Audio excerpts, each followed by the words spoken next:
Bonjour et famille et bienvenue sur notre chaîne et continuons ensemble notre série basique de l'apprentissage en Python. Aujourd'hui, nous verrons un petit exercice pratique, avec les fonctions en Python que nous avons vu dans les deux chapitres précédents. Et nous écrivons une fonction qui permet la conversion d'un nombre décimal en binaire, en binaire c'est-à-dire d'un système décimal en binaire d'un entier que l'utilisateur entrera au clavier au fait. Donc, nous écrivons la fonction dans un premier temps et ensuite nous associons le code pour appeler la fonction et l'affichage à l'écran, comme nous avons vu dans les précédents chapitres. Bon, comme tout tutoriel, pour ceux qui sont déjà habitués à nos chaînes, nous commençons d'abord par expliquer, et après nous passons à la pratique pour que tout le monde comprenne et ça soit pas un thème un peu flou pour tous et toutes. Voilà, il existe ce qu'on appelle la base au niveau des systèmes de numération. Donc le seul système, comme on le voit ici à l'écran, voilà c'est l'ensemble des systèmes de numération là que nous connaissons. Mais le seul système de numération que nous connaissons depuis la plus tendre enfance est le système décimal, qui nous a permis de compter de 1 jusqu'à 9. Jusqu'à 9. On dit que c'est un système de base 10. Comme on le voit ici, des systèmes de base 10. C'est-à-dire, on a appris à compter de 0, 1, 2 jusqu'à 9. C'est les éléments principaux de ce système-là qui sont là. Et on dit qu'il est de base 10 parce qu'il contient 10 éléments. C'est 10 éléments comme nous le voyons ici, 0, 8, 0 jusqu'à 9. Donc, si on les compte, ça fait 10 éléments au total. Donc, il existe aussi d'autres systèmes tels que le binaire ici, on voit ici, le système octal, c'est-à-dire de base 8, et le système hexadécimal, c'est-à-dire de base 16. Donc, si nous faisons une translation directement, on voit qu'on avait dit que le système de base 10, c'est-à-dire il y a 10 éléments. Donc, ce qui veut dire le système de base 8, c'est 8 éléments principaux. Système de base de 2 éléments principaux. Système de base 16, naturellement, 16 éléments principaux. On les connaît très peu parce que les autres systèmes tels que les systèmes de numération de base de 8 et hexadécimal, on les connaît très peu parce qu'on les utilise fréquemment dans l'électronique et l'informatique. C'est pourquoi on n'a pas trop d'idées là-dessus. Pour vous qui vous intéressez à l'informatique, donc vous devez les connaître, c'est obligatoire. C'est obligatoire. Donc, le système de base binaire est un système composé de 2 éléments seulement, comme nous l'avons vu ici, c'est-à-dire des 0 et 1. Pour former des chiffres ou des nombres dans ce système-là, nous pouvons utiliser que ces deux valeurs-là pour former la combinaison des nombres dans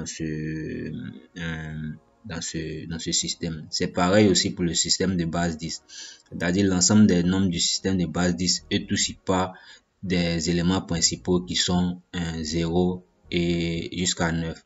C'est-à-dire, si on veut écrire 114 qui est dans le système de base 10, on utilise forcément les éléments principaux de la combinaison et qu'on combine en fait, les éléments principaux de la base qu'on combine, c'est-à-dire 1, 4, ils forment 114.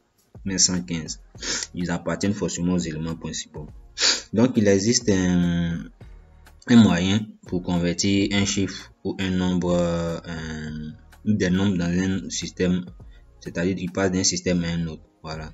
On se focalisera sur l'écriture d'un code dans cet exercice à partir d'une fonction. Donc, maintenant, on peut passer à notre éditeur PyCharm ici,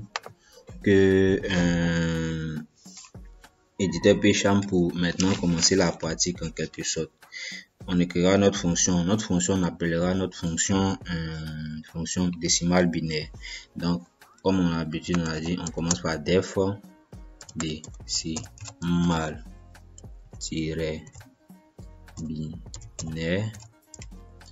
binaire. Maintenant, on mettra ici n. Bon, je vais écrire la fonction et ensuite je vais expliquer un peu comment ça marche. S Ensuite, tant que n est supérieur à 0, on va faire une boucle, non? Donc S recevra ST R, c'est-à-dire on va passer sous forme de chaîne binaire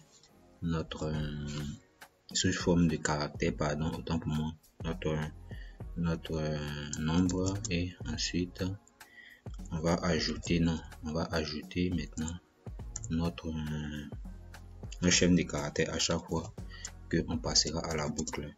Donc ça fait n divisé par 2, et ici notre fonction va retourner s. Voilà. Donc ici on va faire quoi? Tant que c'est vrai, tant que ce qu'on veut rentrer est vrai, on aura n qui va recevoir notre entier, ce qu'on demandera à l'utilisateur, et on lui demandera ici d'entrer le nombre décimal. Voilà, le nombre décimal. Donc si le nombre qui a été entré est différent de 0, alors nous allons imprimer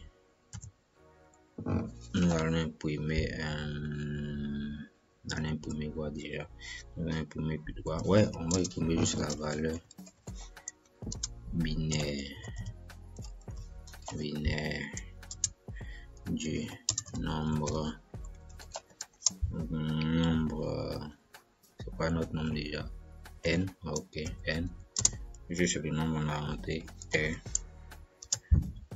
Maintenant, puisque on a mis ça dans la fonction décimale, voilà, décimale. Ok, je pense que c'est ça. Maintenant, else, si ce qu'on a rentré n'est pas vérifié, maintenant on sort de notre boucle, tout simplement. Ok, on explique maintenant. C'est-à-dire ici quoi? On a quoi ici? On donne d'abord un nom à notre fonction ici qu'on appellera un décimal binaire. Voilà, et en mettant en paramètre le nombre décimal que l'utilisateur entrera ici et qui sera converti au fait. Voilà.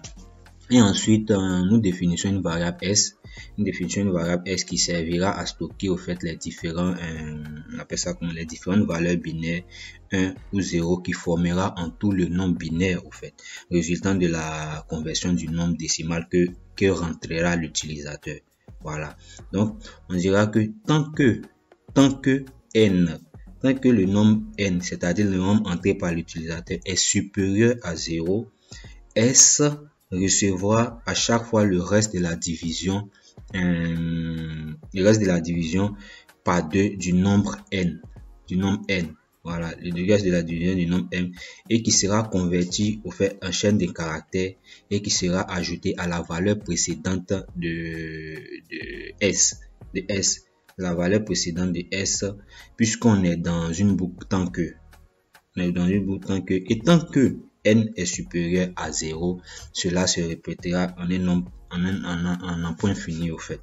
Et aussi ici, à chaque fois que n recevra une nouvelle valeur qui est le résultat de la multiplication par 2, voilà, il reviendra à la boucle et vérifiera à chaque fois que lorsqu'il est fini de diviser n par 2, est-ce que n est encore supérieur à 0, je divise encore. Est-ce que n est supérieur à 0, je divise encore. Et j'ajoute ici à chaque fois. Et je fais la conversion en fait.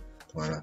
Donc, c'est un peu ça. Or, nous savons aussi que la division de tout nombre par 2, voilà, la division de tout nombre par 2 retourne un reste, un 0 ou 1, du fait que le nombre n, par exemple, soit pair ou impair. C'est-à-dire, s'il est pair, il retourne forcément 0, et s'il est impair, il retourne la valeur 1.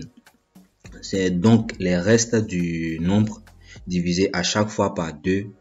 Le reste du nombre divisé à chaque fois par 2 qui forme en quelque sorte le nombre en binaire au fait du nombre décimal entré par l'utilisateur. Voilà. Donc, pour afficher maintenant à l'écran notre fonction qu'on a écrit ici, on va encore faire une boucle. On va encore écrire un code et on demandera à l'utilisateur d'entrer son nombre, voilà, son nombre qu'il veut convertir.